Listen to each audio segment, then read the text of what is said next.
आज से 100 साल पहले भी किसी इंसान को अगर गीबत करनी होती थी तो कमरे में कम से कम 2 लोगों का होना जरूरी था। बंदा अपने आप से तो नहीं गीबत कर सकता ना, 2 लोग कम से कम कमरे में होना जरूरी है। एक इंसान ने कोई फौश हरकत करनी है, उसके लिए भी उसको घर से बाहर निकलना पड़ता था, किसी इस तरह की जगह पर जाना पड़ता था, हराम काम में पार्टिसिपेट करना पड़ता। आज ये सारे गुनाह जो है ना वो हमारे बेडरूम में आ गए। बंदा कमरे में अकेला है लेकिन गीबत कर रहा है, कमरे में अकेला है लेकिन चुगली कर रहा है, कमरे में अकेला है लेकिन फहाशी के इंतहा पे पहुंचा हुआ है। सुबह को उठता है मोमिन होता है, रात को सोने जाता है तो काफिर हो चुका होता है। थोड़े से लज्जत के पीछे, थोड़े से मजे के पीछे अपना दीन बेच देते हैं। अल्लाह के नबी की हदीस है, मैंने शुरू में सुना दी थी, ये बताने के लिए कि आपने फरमाया था कि इस तरह के फितने आएंगे और उस टाइम पर सहाबा सोचते होंगे कि ये कैसे मुमकिन है कि एक बंदा सुबह उठे तो मोमिन है, रात को सोने जाए तो काफिर हुआ, ये कैसे हो सकता है? या सुबह उठता है काफिर होता है, रात को सोने जाता है, इशा की नमाज पढ़ के सो जाता है, ये कौन सा, ये कैसे होगा इस तरह से? लेकिन आज हमें समझ में आ रहा है कि बिल्कुल ऐसा हो रहा है, क्योंकि हमारे पास ये जो चीज आ चुकी है, अगेन इसके फायदे बड़े हैं लेकिन इसके नुकसान भी हैं।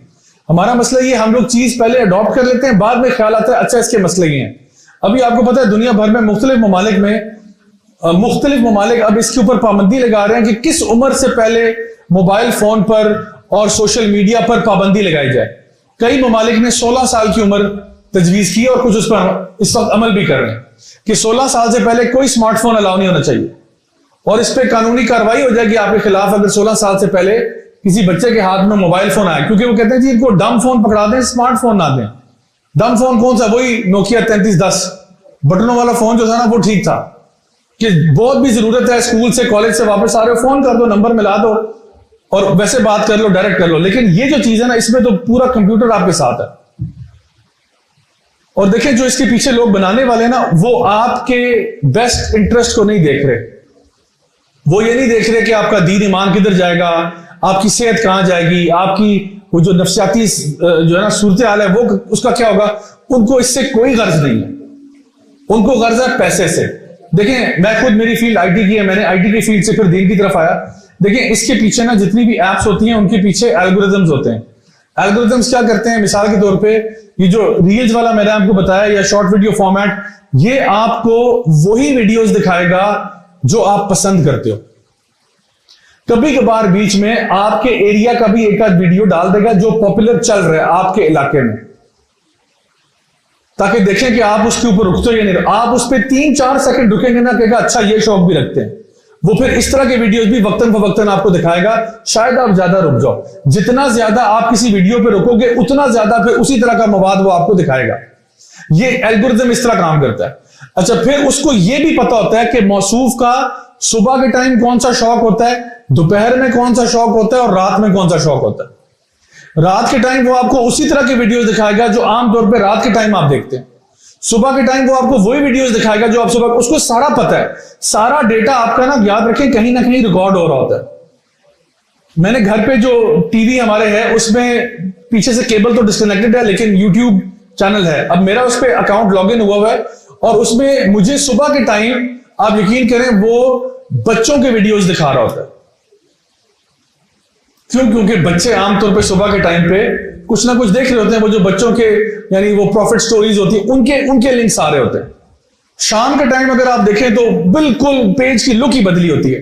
वो सारे मुझे करंट अफेयर्स, न्यूज आइटम्स, दीनी कंटेंट सारा वो दिखा रहा होता है, जो कि आप कह लो कि एक बड़े लेवल की नौयत का कंटेंट है, वो दिखा रहा होता है। उसको पता है कि सुबह के टाइम आमतौर पर इसके ऊपर बच्चे कंटेंट देख रहे होते हैं और रात के टाइम पे जब ये फारिग हो जाते हैं सारे कामों से तो ये आके चेक करता है यूट्यूब आके, तो इसको वही दिखाओ जो ये देखना चाहता है। तो एल्गोरिथम बहुत स्मार्ट है, वो चाहता है कि आप मैक्सिमम टाइम ऐप पे गुजारें। तो अगर आप मोबाइल फोन पे हैं, यूट्यूब नहीं चाहता कि आप यूट्यूब को छोड़ के कहीं और जाएं, तो वो आपको बार बार आपकी मर्जी की वीडियो दिखाता है। जितना ज्यादा टाइम आप स्पेंड करते हो उस पर, उतने ज्यादा पैसे वो कमा सकते हैं, क्योंकि उसके जरिए वो एड्स पुश करते हैं और वो पैसे बनाते हैं। आपकी चाहे जान चली जाए, उनको इससे कोई गर्ज नहीं है। ऐसे भी कुछ यानी वाकयात आए हैं कि जहां पर एक बच्चा वीडियो गेम खेलते खेलते मर गया। 18 घंटे से वीडियो गेम खेल रहा था, 15 घंटे से वीडियो गेम खेल रहा, खेलते खेलते मर गया, क्योंकि बॉडी मूव नहीं कर रही ना, बस अंगूठे मूव कर रहे हैं। तो बॉडी इंसान खत्म हो गया। अच्छा, तो ये इसी तरह से आपका इंस्टाग्राम भी यही है, वो भी चाहता है कि आप बस स्क्रॉल करते रहो करते रहो करते रहो, आपको वो सजेस्ट कर करके चीजें दिखाएगा। यही मामला टिकटॉक पे जरा और हाई लेवल के ऊपर है कि आप ज्यादा से ज्यादा कंटेंट वहां क्रिएट करें। एक बहन ने मुझे बताया, हमने कहा कि जी, मैंने क्यों कहा था कि टिकटॉक शायद इस पे हराम का फतवा लग जाए, शायद, मैं कोई मुफ्ती नहीं हूं कि मैं फतवा लगाऊं, लेकिन मैं कह रहा हूं कि जब आप खैर और शर का यानी आपस में कंपैरिजन करते हो ना, तो फिर उसके एतबार से एक बहन ने मुझे राब्ता किया, उन्होंने कहा जी मेरे गांव के अंदर तकरीबन 80% लड़कियां टिकटॉकर्स बन चुकी हैं। कहां पर? गांव में। गांव में क्या कि वो अपने छतों पर चढ़ चढ़ के वीडियोस बनाती हैं, और वो वीडियोस कौन देख रहा है? उलमा देख रहे हैं, औलिया देख रहे हैं। कौन देख रहा है वो वीडियो? वही लोग देखते हैं जो अपनी शहवत को, अपनी लज्जत को पूरा करना चाह रहे होते हैं। तो कहते हैं जी हमारा तो गांव का बेड़ा गर्क हो गया, जब से ये टिकटॉक आया काम खराब हुआ हुआ है। हर लड़की जो है वो अपने वीडियोस बना बना के डाल रही है। अम्मा अब्बा को नहीं पता कि ये काम हो रहा है, अकाउंट बनाए हुए प्राइवेट नामों से, पापा की प्रिंसेस, पापा की परी, और वो चल रहे हैं अकाउंट सारे। तो बात यह कि ये जो हम कर रहे हैं ना, कि हमारे लिए सदका जारिया भी हो सकता है और गुनाह जारिया भी हो सकता है। इंसान तो मर जाएगा, अकाउंट उसका बरकरार रहेगा, और जो जो शख्स वीडियो देख रहा होगा सारा गुनाह आपके अकाउंट में है। यही काम अगर आप अच्छा कंटेंट क्रिएट करते, अच्छी बात करते, जितने लोगों में बात फैलेगी, जो उस पर अमल करेगा सारों का जरा आपके अकाउंट में, और जो जो बंदा खराब कंटेंट व्यू करेगा, जिसने कंटेंट क्रिएट किया होगा, सारा उसके सर पे आएगा। जो कर रहा है कंज्यूम उसके सर पे भी है, और जिसने बनाया है उसके सर पे भी है। तो इसलिए मैंने कहा कि कुछ ऐप्स तो ऐसी हैं जो बाकायदा तौर पर उनका तो एल्गोरिदम ही यूं ही काम करता है कि वो इसी कंटेंट को पुश करता है। चाइना में जो टिकटॉक है, चाइनीज बड़े तेज हैं। चाइना ने क्या किया कि जब जो टिकटॉक चाइना में है वो अच्छे कंटेंट को पुश ज्यादा करता है। एल्गोरिदम इस तरह काम करता है कि जो अच्छा कंटेंट है, जिसमें आप कहते हो चाइना की बड़ाई बयान हुई भी है, या मिसाल के तौर पे एक लड़का काम से कहीं गया हुआ था और वो तीन चार महीने जो है किसी फैक्ट्री में काम करता रहा, और चाइना की जो है ना बका के लिए और चाइना को जो है ना फरोग के लिए काम कर 3 महीने बाद वापस आया, मां के गले लग गया, ये वीडियो वहां ज्यादा वायरल होगा। एल्गोरिथम डिजाइंड है क्योंकि चाइनीज ने ऐप बनाई है, वो इसको पुश करते हैं कि जो चीजें प्रो चाइना है और जो लोगों की तरबियत करने में काम आएंगी उसको ज्यादा पुश करो। अमेरिका में, पाकिस्तान में और बाकी ममालिक में ये उस कंटेंट को ज्यादा पुश करता है जिसमें फहाशी, बदकारी, ओयानी और ये वाले मामलात हो, क्योंकि वो कहते हैं इनके सारे नौजवान जब इन चक्रों में पड़ जाएंगे तो हमारे लिए तो बड़ा आसान होगा इनको डोमिनेट करना। सलाउद्दीन अय्यूबी रहीमुल्लाह ने क्या फरमाया था कि जिस कौम को तुमने बगैर जंग के हराना हो, उनके नौजवानों में फहाशी, बदकारी और यानी को आम कर दो। जब आपकी पूरी पब्लिक जो है वो सारा दिन बैठ के यही करती रहेगी, तो मुझे बताएं कौन सा फिर जिहाद फी सबीलिल्लाह, और कौन सा आप लोगों ने फिलिस्तीन के लिए कोई जिहाद करना है या कोई काम करना है, जब हमें इन्हीं चीजों से फुर्सत नहीं। और आपको लगता है कि अल्लाह इस तरह के लोगों से काम लेगा, जिहाद वाले? अल्लाह ने, जिहाद बहुत बड़ी चीज है, बहुत बड़ी चीज है, और अल्लाह उन्हीं को देगा जिनको सूट करेगी। अल्लाह ताला क्या फरमाते हैं कुरान मजीद में, इन्नल्लाह ला युगय्यिरु मा बिकौमिन हत्ता युगय्यिरु मा बिअनफुसिहिम। अल्लाह उस कौम की हालत उस वक्त तक नहीं बदलेगा जब तक वो अपनी हालत नहीं बदलते। यानी अल्लाह ताला फरमा रहे हालत तुम्हारी मैं नहीं बदलनी है। इन्नल्लाह ला युगय्यिरु मा बिकौमिन, अल्लाह तुम्हारी हालत उस वक्त तक नहीं बदलेगा जब तक तुम खुद अपनी हालत नहीं बदलते। तुम्हारी हालत अल्लाह ताला बदलना चाहे, अल्लाह के लिए मुश्किल है। अल्लाह के कुन फयकून हो जाएगी बात।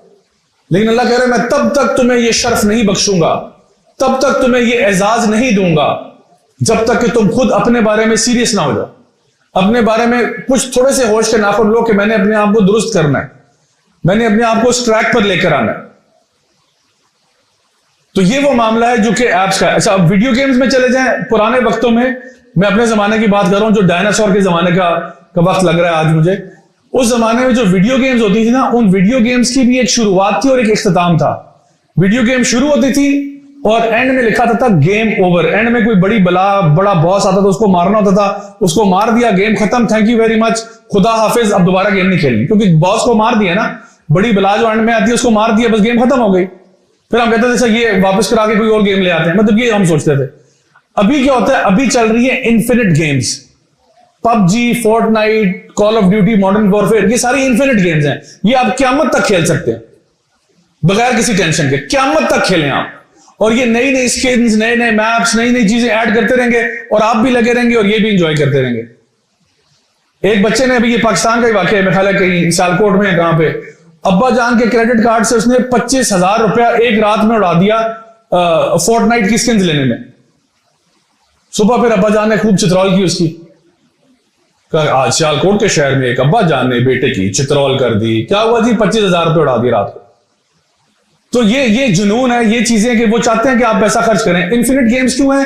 गेम खत्म ही नहीं होगी, आप बैठे रहे 15 घंटे चले गए, किधर चले गए पता नहीं चला। अब ये क्या है, एक तरफ अल्लाह ताला हमें किस काम पे बुला रहा है और एक तरफ हम कहां लगे।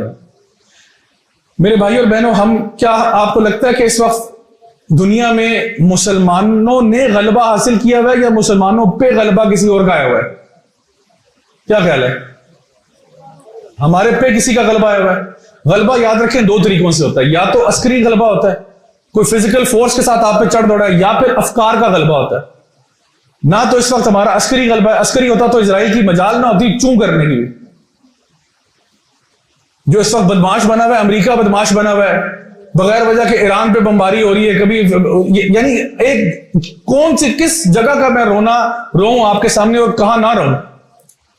चाइना में वीगर मुस्लिम्स हैं, उधर इराक के हालात देख लें, उससे पहले अफगानिस्तान था, उससे पहले सीरिया था, फिर ये फिलिस्तीन और गजा के मामलात हैं, उससे पहले चले जाएं तो ये आपका यानी बर्मा के जो है ना मुसलमान, उधर जो उनके साथ होता रहा, उसके अलावा बोस्निया में जो होता रहा। यानी ये कब तक इंसान रोता रहेगा, कब तक मुसलमान रोता रहेगा कि हम पिस रहे हैं, हम मर रहे हैं, हम पिस रहे हैं, हम मर रहे हैं। ये हमारा मुकद्दर बना हुआ है। क्यों बना हुआ है? क्योंकि हमने अल्लाह की किताब को छोड़ दिया। अल्लाह के नबी सल्लल्लाहु अलैहि वसल्लम ने ये बात फरमाई थी, कोई हमारे लिए सरप्राइज नहीं है। आपने फरमाया था इसी कुरान के जरिए अल्लाह उरूज देगा और इसी के जरिए जवाल देगा। आप कुरान वाले बनोगे, कुरान को पढ़ने वाले, उसको समझने वाले, उस पर अमल करने वाले, उसका पैगाम आगे फैलाने वाले, अल्लाह तुम्हें उठा देगा। इसको छोड़ दो कि अल्लाह तुम्हें जलील कर देगा। तो आज हम जलील हो रहे हैं। आप मेरी बात को छोड़ें, आप खुद इस इवेंट के बाद ना जरा गुजरांवाला की सड़कों में घूमें और लोगों से पूछें, सिंपली ये पूछें, भाईजान आप ये बताएं कि आप कुरान पढ़ते हैं? अच्छा, जितने लोग आपको मिलेंगे ना, यानी पब्लिक में से हो सकता है कि आपको एक परसेंटेज मिले, लेट्स से कि 10 में से, मिसाल के तौर पे 10 में से 5 लोग कहते हैं जी कुरान पढ़ते हैं। यानी सिर्फ कुरान पढ़ना, मैं कह रहा हूं सुबह सूरह रहमान पढ़ लेते हैं, सूरह यासीन पढ़ लेते हैं, कुछ कुरान पढ़ते हैं आप रोजाना, वो शायद आपको 10 में से 5 लोग, ये भी शायद मुबालगा कर रहा हूं मैं, ठीक है, 10 में से 5 शायद मुबालगा है, लेकिन चलो हम कह देते हैं 5। उन 5 में से आप पूछें समझ के कितने पढ़ते हैं, वो पीछे 2 रह जाएंगे। उनमें से कि अच्छा जो समझ के पढ़ रहे हैं वो अमल कितने लोग कर रहे हैं, वो पीछे 1 रह जाएगा। अच्छा जो अमल कर रहा है वो आगे किसको सिखा रहा है? मौलवी साहब करेंगे। मौलवी साहब, क्या इस्लाम में, मेरे वैसे पॉडकास्ट का नाम क्या है, मौलवी विद एन एटीट्यूड। इस्लाम में ना मौलवी का तसव्वुर ऐसा नहीं है, यानी कि कोई बकायदा तौर पर प्रोफेशनल बंदा आपका निकाह पढ़ाए, आपका जो है ना वो जनाजा पढ़ाए, आपको, ये हर बंदा कर सकता है। अल्लाह सुब्हानहू व तआला ने सूरह अल-असर में क्या फरमाया था? वतवासौ बिल हक़ वतवासौ बिस सब्र, यानी ये हक की दावत देना, हक और सब्र की तलकीन करना, ये हर इंसान ने करना है। वल असर इन्नल इंसान लफी खुसर, वक्त की कसम तमाम इंसान खसारे में सिवाय उनके इल्लल लज़ीना आमनू व अमिलुस सालिहात वतवासौ बिल हक़ वतवासौ बिस सब्र। सारे इंसान खसारे में सिवाय ये जो 4 काम करेंगे, ये सब ने करना है। सब ईमान लाएंगे, सब अमाले सालिया करेंगे, सब हक की दावत देंगे अपने इल्म के बकदर और अपनी इस्तिताअत के मुताबिक। हर बंदा करेगा। देखें, जो आपकी फील्ड नहीं है उस पर बात बेशक ना करे। आपसे कोई विरासत के मसाइल पूछ रहा है, आपको वल्लाह आलम मुझे नहीं पता, आप उन शेख साहब से पूछ लें। कोई आपसे तलाक के मसाइल डिस्कस कर रहा है, आपके वल्लाह आलम, आप शेख साहब से पूछ लें। हाँ, अलबत्ता ये मुझे पता है कि नमाज हमें 5 वक्त की पढ़नी चाहिए। अलबत्ता ये मुझे पता है वबिल वालिदैन एहसाना, माँ बाप से एहसान करना है। अलबत्ता ये मुझे पता है कि अल्लाह ताला फरमाते हैं ला तक़रबुज़ ज़िना, ज़िना के करीब भी नहीं जाना, करना तो बहुत दूर की बात है। मुझे पता है शराब नहीं पीनी चाहिए, झूठ नहीं बोलना चाहिए, वक़ूलू क़ौलन सदीदा, सीधी बात करो, स्ट्रेट फॉरवर्ड बात करो, ये मुझे पता है। हक की बात हर इंसान ने करनी है, वरना हम खसारे में। आपकी जितनी कैपेसिटी आप उतना करें ना, आप अपने घर में करें, आप अपने बेडरूम से शुरू करें, लिविंग रूम में बात करें अल्लाह की, फिर आगे आपको मोहल्ले में भी बात करने की तौफीक मिल जाएगी। तो ये हर इंसान ने करना है, वतवासौ बिस्सब्र, और सब्र की तलकीन करना। ये 4 काम करेंगे तो पेपर क्लियर होगा। अदरवाइज एक भी कंपार्ट आ गई तो आगे नहीं जा सकते, एक भी सप्ली आ गई तो आगे हम नहीं जा सकते। अल्लाह ताला फरमा रहे हैं तमाम इंसान खसारे में है सिवाय उनके जो ये 4 काम करते हैं, इल्लल लज़ीना आमनू व अमिलुस सालिहात व तवासौ बिल हक़ व तवासौ बिस सब्र। ये 4 काम करोगे तो क्लियर हो गया, अदरवाइज क्लियर नहीं हो रहे। और ये वो सूरा है जो कुरान की सबसे छोटी सूराओं में से एक है, जिसमें अल्लाह ताला ने पूरा मकसद आपको समझा दिया। वो जो कहते हैं ना कि जी कम से कम मैं क्या करूं कि पास हो जाऊंगा, अक्सर लोग ये सवाल पूछते हैं, कम से कम क्या करूं कि पास हो जाऊंगा। यानी सुभान अल्लाह, हमारा जो है ना सवाल करने का तरीका भी बदल गया है। हम लोग कहते हैं जो है ना, जब ये बताएं मैं कम से कम क्या करूंगा कि मैं जहन्नम में नहीं जाऊंगा, कम से कम मैं क्या करूं, तो उसका जवाब सूरत असर है।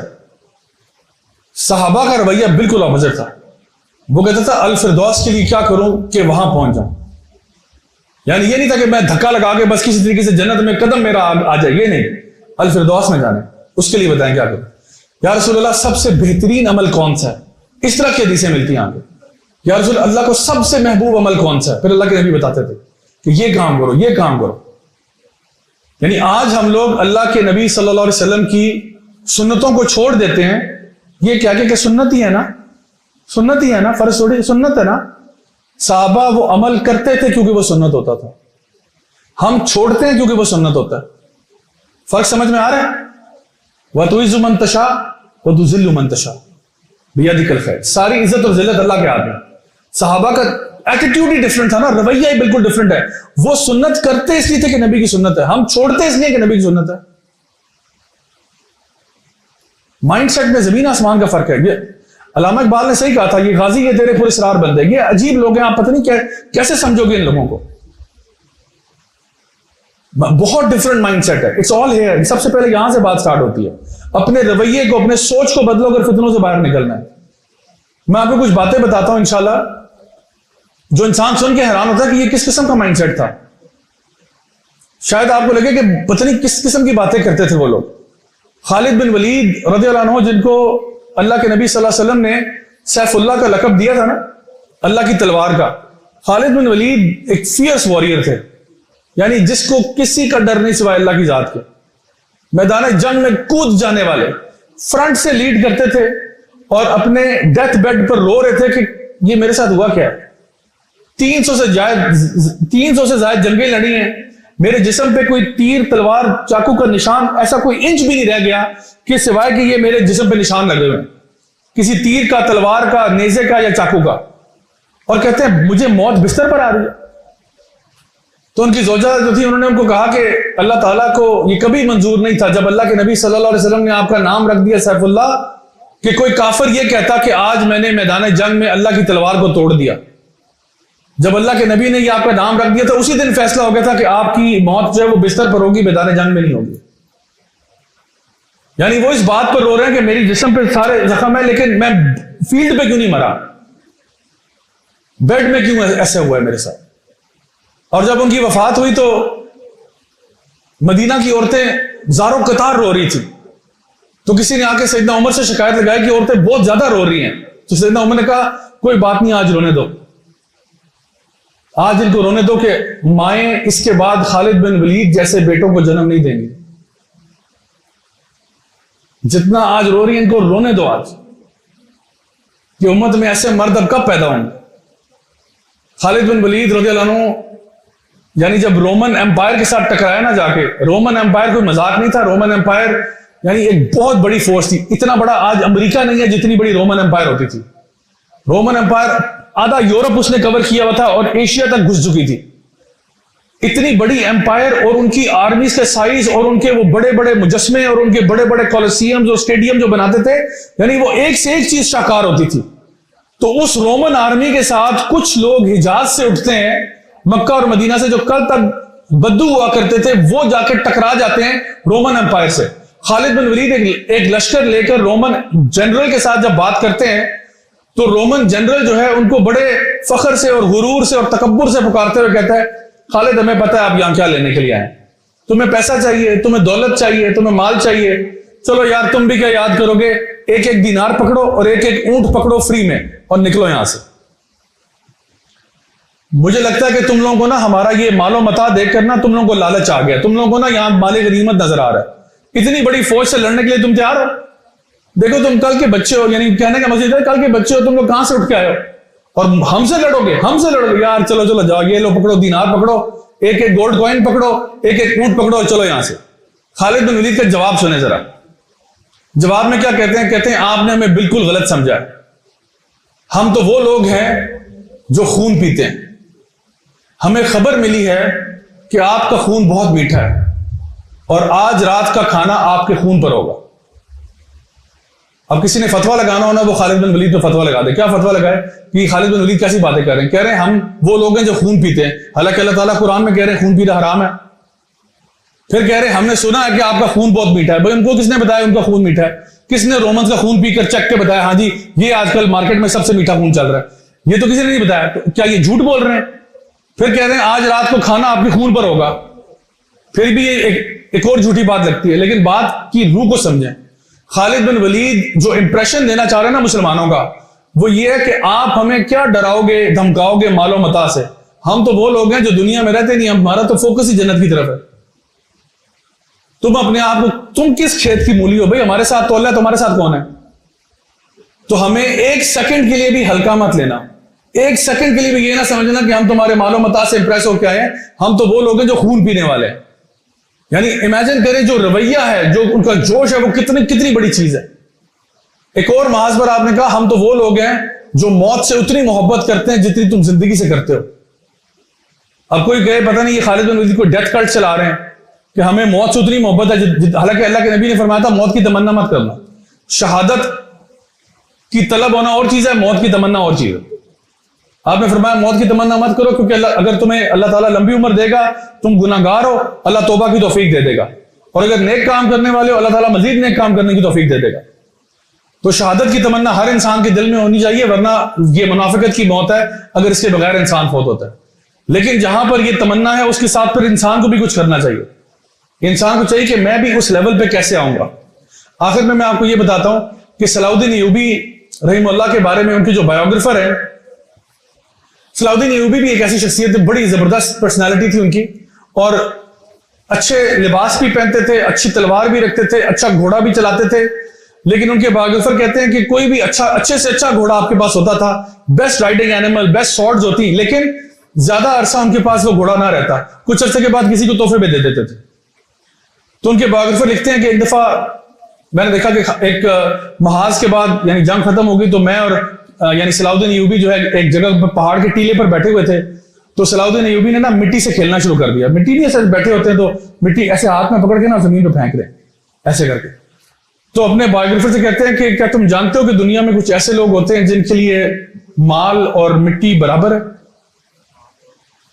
क्या तुम जानते हो कि दुनिया में कुछ ऐसे लोग भी होते हैं जिनके लिए माल और ये मिट्टी बराबर है?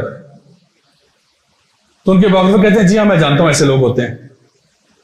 फिर उनके बायोग्राफर खुद ही लिखते हैं किताब में कि खुदा की कसम मैं ऐसे किसी शख्स को नहीं जानता था जिसके लिए माल और मिट्टी बराबर हो सिवाय सलाउद्दीन अय्यूबी के। कि जो बंदा इस दुनिया में रहता ही नहीं था, उसका दिमाग कहीं और था। यानी अल्लाह ने दे दिया अल्हम्दुलिल्लाह, कोई मसला नहीं। मैंने कहा ना अच्छे से अच्छा घोड़ा भी था, अच्छे से अच्छा लिबास भी था, अच्छी से अच्छी ज़रा भी थी, अच्छे से अच्छी तलवार भी थी। हो जाए तब भी ठीक है, नहीं होती तब भी ठीक है। हमने तो अल्लाह के लिए जान देनी है। जैसे वो शेखुल इस्लाम इब्न तैमिया कहते थे मेरे दुश्मन मेरे लिए क्या करेंगे, क्या कर सकते हैं मेरे साथ? जलावतन कर देंगे, मैं अल्लाह की जमीन में घूमूंगा, अल्लाह की कुदरत को देखूंगा, अल्लाह की तस्बीहात बयान करूंगा। जेल में कैद कर देंगे, मैं अल्लाह का जिक्र करूंगा, अल्लाह बिज़िक्रिल्लाहि तत्मइन्नुल कुलूब। और अगर मुझे मार देंगे तो मेरे लिए शहादत से बढ़कर और कोई चीज नहीं है। तो ये जो चीज है ना, ये जो कैफियत है ना, ये जिस मुसलमान में आ जाए उसको आप हरा नहीं सकते। हमारे उलमा कहा करते थे कि ये अगर काफिर को पता चल जाए ना कि ईमान की हलावत क्या होती है, हमारे सीनों में ईमान की हलावत क्या है, ये हमारे दिलों को चीर के इसके अंदर से निकाल। लेकिन ये तब तक उस हलावत को महसूस नहीं कर सकते जब तक ये खुद ना कह लें अशहदु अल्ला इलाहा इल्लल्लाह। ये जो मुसलमान को अल्लाह ताला ने हलावत दी हुई है, जो आजाद किया हुआ है ना, ये और किसी फेथ में नहीं है। तो हमारा दीन हमें सिखाता है शुजात है, बहादुरी है और इस्तिकामत है कि दीन के ऊपर कायम हो जाओ, डट जाओ इसके ऊपर। अल्लाह सुब्हानहू तआला फरमाते हैं कुरान मजीद में, या अय्युहल्लज़ीना आमनु तक़ुल्लाहा हक़्क़ तुक़ातिह वला तमूतुन्ना इल्ला व अंतुम मुस्लिमून। ऐ ईमान वालो, अल्लाह का तकवा इख्तियार करो जैसा कि अल्लाह का हक है, और मरना मत। अल्लाह का तकवा इख्तियार करो जैसे कि अल्लाह का हक है, और मरना मत। क्या ये आपके कंट्रोल में है कि आप जिंदा रहेंगे या मरेंगे? नहीं ना। अल्लाह ताला कहते हैं मरना मत, वला तमूतुन्ना इल्ला व अंतुम मुस्लिम। अगर मरना ही हुआ तो मुसलमान मरना, मुसलमान के अलावा ना मरना। अगर मरना ही हुआ, वैसे तो मरना नहीं, प्लीज मरना मत, लेकिन अगर मरना हुआ ना तो मुसलमान की मौत मरना, क्योंकि इसके अलावा जो भी मौत होगी वो तुम्हारे हक में ठीक नहीं होगी। मेरे भाइयों, मैं डरता हूं इस चीज से, मैं डरता हूं इस चीज से कि कहीं ऐसा ना हो कि हम कुछ गलत देखते हुए हमारी मौत आ जाए। सुबह में मोमिन थे, रात में काफिर थे, और उसी वक्त मौत आ जाए। अस्तगफिरुल्लाह अज़ीम, अल्लाह ताला ऐसी मौत से बचाए। हर वक्त इस बात का एहसास रखें कि अल्लाह ताला जब मुझे उठाए, मेरी जुबान पर कलमा हो ला इलाहा इल्लल्लाह मोहम्मद रसूलुल्लाह। अल्लाह के नबी फरमाते हैं जिसकी जुबान पर यह कलमा होगा, मरते वक्त दखल अल जन्नह, वो जन्नत में दाखिल हो जाएगा। लेकिन ये उसी को नसीब होगा जिसकी जिंदगी इसके ऊपर गुजरी होगी, जिसकी सुबह और शाम ला इलाहा इल्लल्लाह पर गुजरी होगी ना, अल्लाह ताला उसी को तौफीक देगा।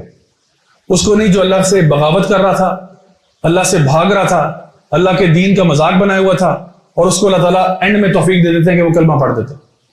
हमारे मशाइख ने इस पर किताबें लिखी हुई हैं पूरी पूरी, कि वो लोग जिन्होंने अपनी जिंदगियां गुजारी अल्लाह के अलावा चीजों में, मौत के वक्त उनको लोग कहते रहे खुदा का वास्ता कलमा पढ़ दो, और उन्होंने कलमा नहीं पढ़ा।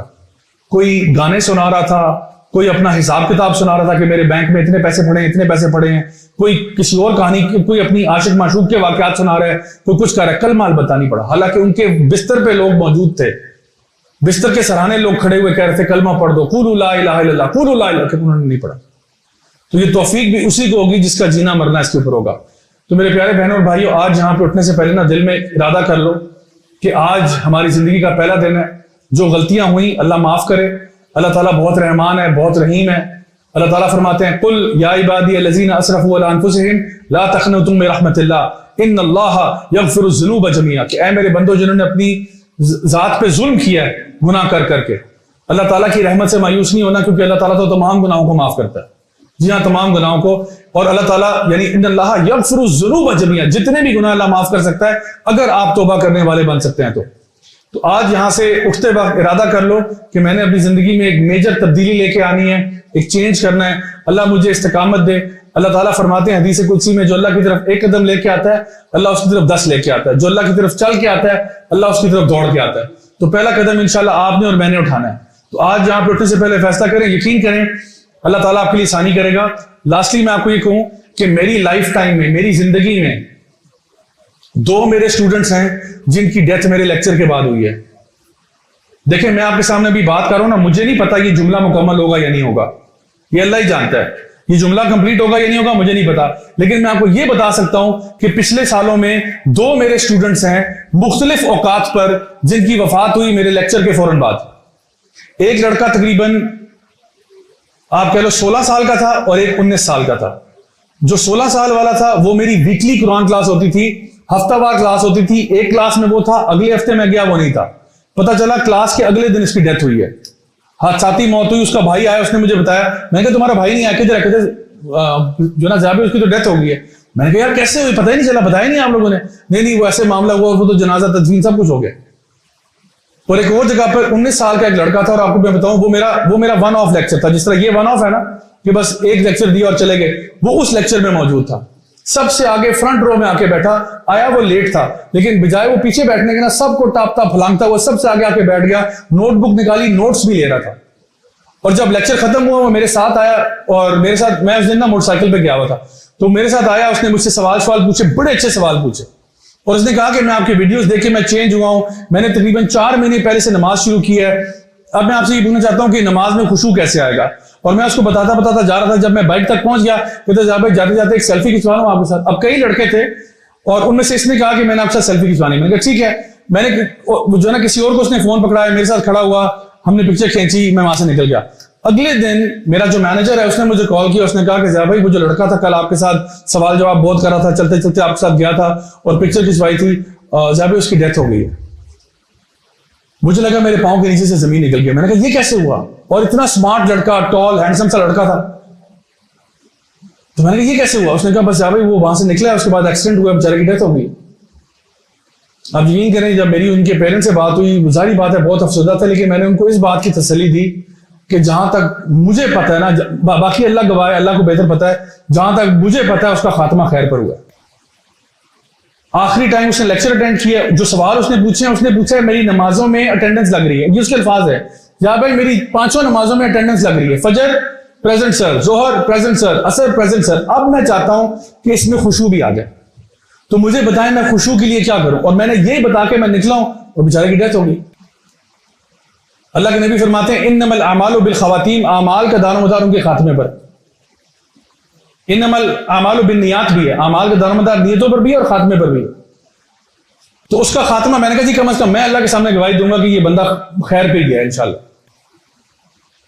तो इसलिए मैं आपसे कह रहा हूं कि अल्लाह ताला आप सबको लंबी उम्र दे, अल्लाह आपको सेहत दे, अल्लाह आपकी मुश्किलें दूर फरमाए। मेरी दिल से दुआ है आपके लिए, लेकिन अपने दिल में ना इरादा ये रखें कि या अल्लाह मुझे जब मौत आए तो इस्लाम के ऊपर आए, इसके अलावा मैं मरना नहीं चाहता। बल्कि मैं अपने लिए जो दुआ करता हूं वही आपको बताता हूं। मैं कहता हूं या अल्लाह मुझे उस टाइम पे मौत देना जब मैं तुझे सबसे ज्यादा महबूब हूं, जिस दिन तुझे मैं सबसे अच्छा लग रहा हूं ना, बस उस दिन उठा लेना, क्योंकि उसके बाद फिर मैंने नीचे जाना ना। मैं चाहता हूं अल्लाह मुझे ना मेरी पीक पे रिटायरमेंट दे। देखो जो बंदा पीक पे खेल रहा होता है ना, फिर रिटायरमेंट होती है, उसका मजा ही हो रहा है, लोग उसको अच्छा जानते हैं। मुझे लोगों की परवाह नहीं, मुझे अल्लाह की परवाह है। मेरी उस जगह पर रिटायरमेंट हो जहां पर अल्लाह ताला के हाँ अब ये मेरा बहुत प्यारा हो गया, बस फिर उठा लें मुझे। अशफाक अहमद साहब कहते थे अल्लाह को प्यारे होने से पहले ही अल्लाह के प्यारे हो जाओ, अल्लाह को प्यारे होने से पहले ही अल्लाह के प्यारे हो जाओ। इससे पहले कि आप मर जाओ, पहले ही अल्लाह के प्यारे हो जाओ। तो मेरे भाई और बहनों, आज यहां पे उठने से पहले बस नियत कर लो, एक इरादा कर लो, यकीन करें आप इरादा करेंगे अल्लाह आपके लिए आसानियां कर देगा। जो एक कदम लेगा अल्लाह उसके लिए और लेगा इंशाल्लाह। तो मेरी दुआ है कि अल्लाह ताला हम सबको नेक अमल करने की तौफीक अता फरमाए, अल्लाह ताला हमारी गलतियां कोताहियां गुनाहों को माफ फरमाए, अल्लाह ताला हम सबसे राजी हो। हमें जो भी हम में से परेशान है अल्लाह उनकी मुश्किलें मुसीबतें परेशानियां दूर फरमाए। जो भी हम में से बीमार हैं, जिनके घर वाले बीमार हैं, अल्लाह ताला उनको मुकम्मल शिफा कामिल आजिला अता फरमाए। अल्लाह ताला हमारे मुल्क पाकिस्तान की हिफाजत फरमाए, हम सबको अंदरूनी बैरूनी फितनों से महफूज फरमाए। और मेरी दिल से दुआ है कि अल्लाह ताला हम सबको दुनिया में भी खैर दे। और जिस तरह आज माशाल्लाह इस बहुत ही प्यारी सी महफिल में हम सब इकट्ठे हुए हैं, मेरी दिल से दुआ है कि अल्लाह ताला इसी तरह से हम सबको जन्नतुल फिरदौस में मिलना नसीब फरमाए। रब्बना तक़ब्बल मिन्ना इन्नका अंतस समीउल अलीम व तुब अलैना इन्नका अंतत तव्वाबुर रहीम व सल्लल्लाहु तआला अला खैरि खल्क़िही मुहम्मदिन व अला आलिहि व सहबिही अजमाइन बिरहमतिका या अरहमर राहिमीन। जज़ाकुमुल्लाहु खैरन। अस्सलामु अलैकुम व रहमतुल्लाहि व बरकातुहू।